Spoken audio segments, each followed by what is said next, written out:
साथियों नमस्कार, मैं आशीष मौजूद हूँ एक बार फिर से जनपद जौनपुर के कबरूद्दीनपुर में। वही कबरूद्दीनपुर और वही गांव, वही घर, अनुराग यादव का घर और अनुराग यादव के पिताजी आप कैमरे की फ्रेम में है देख रहे होंगे।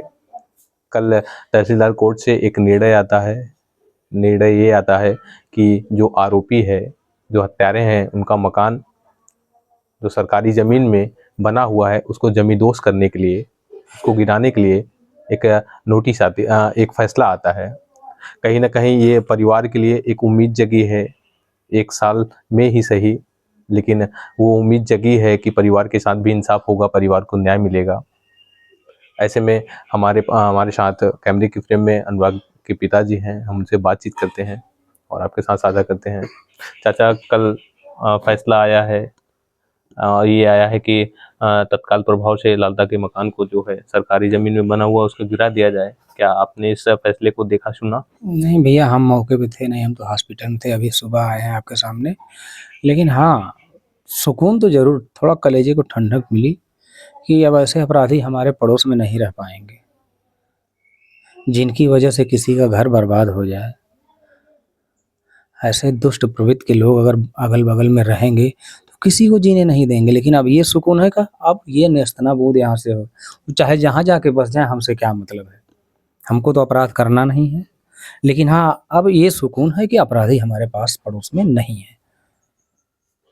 एक जो फैसला था, जो लगातार ये प्रयास किया जा रहा था कि ये मकान जो है कि वहीं खड़ा रहे और उस पे ये प्रस्ताव, उस पे आपत्ति लगाई जाती है कि वो मकान पहले से टूट चुका है, उसको क्या तोड़ा जाए और ये सब। भैया ऐसा है ना, उनको झूठ बोलने की आदत है लालता यादव को और उनके पूरे परिवार को।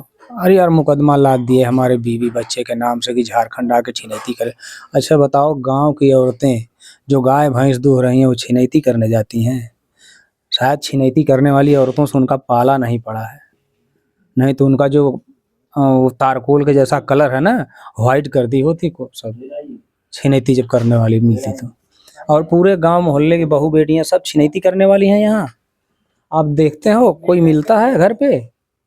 सुबह आओगे तो अपनी गैया भैंस लेके परेशान, घास हरा चारा काटना है, पीटना है, धान की तैयारी है, खेती की तैयारी, उसमें सब बिजी रहती हैं। बहुएं हैं अपने बच्चों को खिला पिला लें, वही बहुत है। छिनैती करने जाती हैं तो उनको झूठ बोलने की आदत है भैया। और तारकोल का कलर ही ऐसा नहीं होता, तारकोल का स्वभाव ऐसा होता है, वो चिपका लेता है जिसको तो छोड़ता नहीं। तो वही तारकोल है वो। और कोल फील्ड में काम किए हैं, कोल माइन में काम किए हैं। तो कोयले वक्त का स्वभाव होता है, अगर टच में रहोगे तो हाथ काला करेगा, गर्म हो जाएगा तो हाथ जला देगा। कहीं न कहीं देखा जाए तो एक निर्दोष बालक जिसने जो है अपनी आँखों से दुनिया अभी देखनी शुरू की थी और उसका निर्मम तरीके से बिना किसी आरोप के और एक सरकारी ज़मीन के लिए गला काट दिया जाता है। क्या आपको लगता है कि जो अभी ये निर्णय फैसला आपके पक्ष में आया, क्या आने वाला और सभी फैसले आपके पक्ष में आएँगे? भैया, मुझे कानून पे अपने भरोसा है, शुरू से कहा हूँ मैं। और सिर्फ बात उसी ज़मीन की नहीं थी, हम पट्टा कैंसलेशन का मुकदमा, हमारी चक के ऊपर मुकदमा, मकान के ऊपर मुकदमा, तो वो तो मैंने छोड़ दिया था। और मैं वो बंजर मेरे कब्जे में था, तो मुझे पता था कि बंजर में अस्थायी निर्माण नहीं होता। तो हम लोग वहाँ, हमारे पुराने दरख्त थे, पेड़ थे, बाप दादाओं ने लगाया था, मोटे मोटे पेड़ थे, हम लोग उसी के छाँव में रहते थे, गाय भैंस बांधते थे, रहते थे। हम लोगों ने कोई अस्थायी निर्माण वहाँ नहीं कराया। लेकिन इसने जब अपना कह के उस मुकदमे में मुकदमा करके उस जमीन का नक्शा बनवा के स्टे लिया।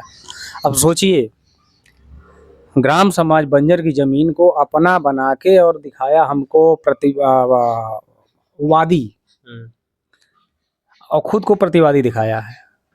हमको प्रतिवादी दिखा के खुद को वादी दिखाया कि मेरी जमीन है और इस पे स्टे दिया जाए, क्योंकि हमारी विरोधी पार्टी इस पे कब्जा कर रही है। और उस समय का न्याय मैं क्या बताऊं, पैसे का खेला है। ग्राम समाज बंजर की जमीन को लेखपाल कानून गो ने उस समय के जो थे, उन्होंने पैमाइश नहीं किया, नापा नहीं, और कोर्ट ने स्टे दे दिया। सरकार की जमीन को खुद की बताकर स्टे लेना मजाक बात समझते हैं? पढ़ा लिखा वो नहीं है, लेकिन शातिर है, साइको है। तो वो सब तो करते ही आ रहा था। हम लोग छोड़ के भागते ही जा रहे थे। बगल वाले भी जो पीछे की ज़मीनें आप इतनी लंबी दूरी तक देखते हैं ना, वो उसके पटीदारों की थी। उनकी भी कब्ज़ा इसी तरह से मुकदमा कर कर के सब लोग खेती गृहस्थी करने वाले, मज़दूरी करने वाले लोग। गाय भैंस चराना है, दूध बेचना है, बस यही यहीं तक सीमित थी ज़िंदगी। हँसी-खुशी सब अपने-अपने में रह रहे थे। बहुत ज़्यादा पैसे की हवस नहीं थी कि चलो यार परिवार है, जी रहा है, दूध-दही खा रहा है, बस बात खत्म। तत्काल प्रभाव से मकान को जो है कि ये आदेश आया, देर आया लेकिन आदेश ऐसा आया कि तत्काल प्रभाव से बिना किसी मौका दिए उसको गिराने का जो है कि आदेश आया और उसके साथ कुछ उनके खिलाफ कुछ सरकारी जो है कि वो लगाए गए शुल्क लगाए गए हैं उनको जमा करने के लिए, क्या आपको पता है? जी, 76,000 कुछ रुपए लगे हैं और उनको इतना मौका दिया गया है, तो क्या कोर्ट नहीं जानती है भैया कि कितना मौका लोगे? 1 साल से तो जद्दोजहद कर रहा हूँ मैं इसी चीज़ के लिए, तो कोर्ट भी तो ये देखती है, जो उस कुर्सी पे बैठे हैं वो भी तो इंसान हैं। वो भी तो सारी चीज़ें अपनी आँखों से देख के गए थे, वो मंज़र वो तहसीलदार साहब खुद देख गए थे और मैं उनको प्रणाम करता हूँ तहसीलदार साहब को कि उन्होंने देर से ही सही लेकिन दुरुस्त फैसला दिया। मैंने तब भी कहा था, आप लोग पूछते थे कि आप तहसीलदार फैसला, हमने कहा भैया देखिए सबके हाथ कानून से बँधे हैं। आज नहीं तो कल फैसला होगा, होगी कुछ कानूनी दाँव-पेच मैं जानता नहीं, बारीकियाँ मैं जानता नहीं, कुछ होगा उसमें अड़चन, वो सब सही हो जाएगा, फैसला आ जाएगा। आज हुआ वही, आज वही हुआ। कहीं न कहीं देखा जाए तो ये जो फैसला 67 में आया है कहीं न कहीं ये अब तक 6 पन्ने का फैसला आया है, जैसा कि अधिवक्ता जी बता रहे थे। कहीं न कहीं ये ऐतिहासिक फैसला जो है माना जा रहा है कि इस धारा 67 में जो है 6 पेज का जो फैसला आया है। भैया ये तो नहीं बता सकता मैं, इतनी जानकारी नहीं है। हाँ, हमारे सत्यवीर भैया बोले हैं कि इतना बड़ा 6 पन्ने का फैसला 67 में नहीं आया है और लेकिन इतना बड़ा कांड भी किसी ने नहीं किया था। ये भी तो ऐतिहासिक ही था। तो ऐसे लोगों के साथ इसी तरह से होगा और जहाँ झगड़ा होता था हमारे गाँव में उन लोगों को से कह दूँ बंधुओं, आप लोग कहते थे ना कि उसका गला कट गया, क्या हुआ? आज देखो उसका नतीजा क्या हुआ और अभी आप लोग भी देखोगे और कहीं न कहीं आप लोग भी खुश होगे। यार उसने गलत किया था और उसके साथ उसको अब सज़ा मिली है, तो मैं उनको सज़ा दिलवा के छोड़ूँगा। ये आप सब लोगों की दुआएँ हैं, आप सबका सहयोग है। बस भैया बहुत नहीं बोल पाऊँगा, तबीयत नहीं सही। कहीं न कहीं एक बात और कहीं न कहीं एक कमेंट ज़रूर आता था वीडियो में कि ये अभी फिर तारीख पड़ेगी, कुछ नहीं होगा। क्या आपको लगता है कि तहसीलदार महोदय इस तैयारी में थे कि लालता को अगला मौका ना मिल पाए? हम सभी दाँव-पेच इनको यहीं खत्म कर दें जब इतनी बड़ी जो है कि फैसला सुनाएँगे इतना बड़ा जाएगा, तो इनको कहीं कोई और दाँव-पेच नहीं लग जाएगा? अगर ये हायर कोर्ट में भी जाते हैं तो भी ये आदेश जो बना है शायद 6 पेज का, ये आदेश वहाँ से उनके उनके पक्ष में कुछ भी नहीं हो सकता है। कहीं इसकी तैयारी हो रही नहीं है? भैया तैयारी की बात नहीं है। उनको इतना पर्याप्त मौका दिया जा चुका था कि अब कोई गुंजाइश ही नहीं थी। 1 साल से क्या ले रहे थे? मौका ही तो ले रहे थे। अब बताइए पूरे गाँव का नाम लिख के डाल दिए कि नल, टोटी ये हाँ। तो अच्छा अब पूरा गाँव अराजक तक तो हो गया, आप शरीफ हो गए। मतलब मेरा पूरा गाँव खराब है। आपकी दुश्मनी मुझसे है या पूरे गाँव से पहले ये क्लियर कर लो। पूरे गाँव को कुछ नहीं पा रहे हो तो पूरे गाँव का नाम मुकदमा करने में भाई लालता का कोई सानी नहीं है। कि 4-6 10 गाँव में ऐसा मुकदमेबाज आदमी मैंने नहीं देखा। बच्चे-बच्चे के ऊपर मुकदमा। 17 साल का 16 साल के लड़के को 22 साल का दिखा के बालिग दिखा के छिनैती लिखवा दिया है। और कोर्ट ने सब कैंसल मार दिया है, सब कैंसल मार दिया, सब कैंसल। अब सारी छानबीन हुई। उस समय एलआईयू की पूरी टीम पूरे गाँव में भ्रमण कर रही थी। कि इसमें वाक़ई सही आदमी कौन है?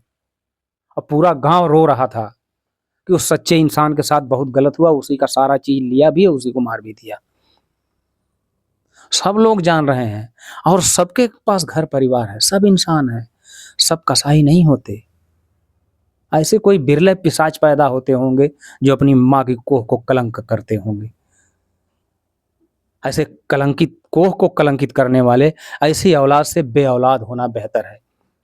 हमारा तो आया उसने कहा था कि नाम रोशन कर दूंगा, चाहे जैसे नाम रोशन करके गया, और तुम ताउम्र तुम्हारी पीढ़ी दर पीढ़ी गालियां सुनेंगी।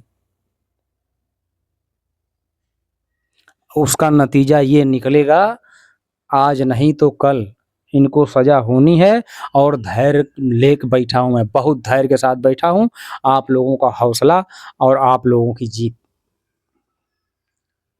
कल आपका वो फोन आया था कि कोर्ट में जब फैसला आया, सतवी जी ने आपसे बात भी किया, तो आपका ये तबीयत खराब हो गया था, कैसे क्या? भैया देखिए ना, डिप्रेशन टेंशन इतना है ना कि जब जब कोई ऐसा बड़ा फैसला आने वाला होता है, मैं डिप्रेशन में चला जाता हूँ। मुझे कुछ ना कुछ हो ही जाता है।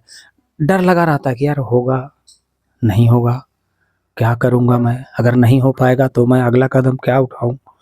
पैसे भी नहीं हैं। लेकिन धन्यवाद है वकील साहब लोगों को, और आप लोगों की टीम को भी प्रणाम है। हमारी मीडिया जो चौथा स्तंभ कही जाती है, तो वाक़ई में मुझे गरीब के साथ आप लोगों ने बहुत बड़ा एहसान किया है, मैं चुकता नहीं कर पाऊँगा। ये साथियों, आप देख सकते थे, ये अनुराग यादव के पिताजी से जिनसे बातचीत हुआ। फैसला आने के बाद परिवार में एक आस जगी है कि हम लोगों के साथ न्याय होगा, देर आएगा लेकिन दुरुस्त आएगा, हम लोगों के पक्ष में आएगा। ऐसे में जो मकान का जो तारीख चल रहा था मकान का, वो फैसला तो आ चुका है, लेकिन अब बारी है आरोपियों के खिलाफ कार्रवाई की, उनको सजा की। हम वो भी खबरें आपको दिखाने का प्रयास करेंगे जैसे जैसे जो अपडेट आता है आने वाले समय में। अभी तो जो चल रहा है, अभी तो यही दिखा सकते हैं। बाकी इसके बाद वो भी खबरें आपको दिखाएंगे। फिलहाल अब तक के लिए इतना ही। बने रहिए निष्पक्ष दर्पण न्यूज़ के साथ। धन्यवाद।